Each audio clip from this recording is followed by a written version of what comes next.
Bonsoir à tous et bienvenue dans votre soirée documentaire. Ce soir, BET nous offre une analyse anthologique sur les deux rêves opposés de la cause noire en Amérique. Le nègre de maison et le nègre des champs. Martin Luther King Jr. et Malcolm X. Morts assassinés à 40 mois d'intervalle l'un de l'autre, Malcolm X et Martin Luther King sont des martyrs de la nation américaine.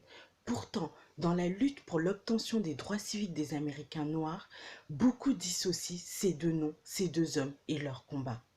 Malcolm X et Martin Luther King n'avaient-ils pas le même objectif, la libération de l'homme noir?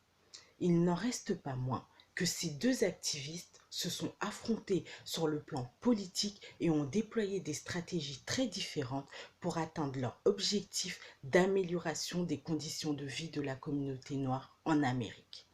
Bourgeois d'Atlanta, King est un sudiste imprégné des valeurs chrétiennes et de celles de la classe moyenne aisée.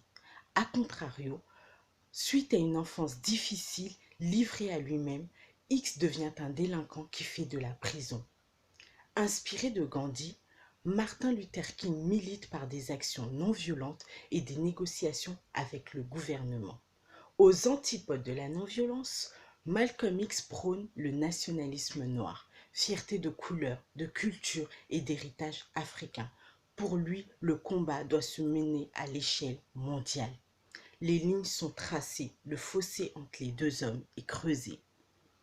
Malgré tout, BET vous montrera dans ce reportage qu'il n'existe pas une réelle différence d'opposition idéologique entre ces deux hommes, mais que leur divergence tient au fait qu'ils s'adressent à un public différent. En effet, la radicalité du discours de Malcolm X est une réaction au racisme dans son contexte urbain, tandis que l'environnement conservateur de Martin Luther King et de son auditoire est plus enclin à des protestations pacifiques. Je ne vais pas vous faire languir plus longtemps et donc sans plus attendre, vous offrir votre cadeau et vous laisser le regarder. À bientôt!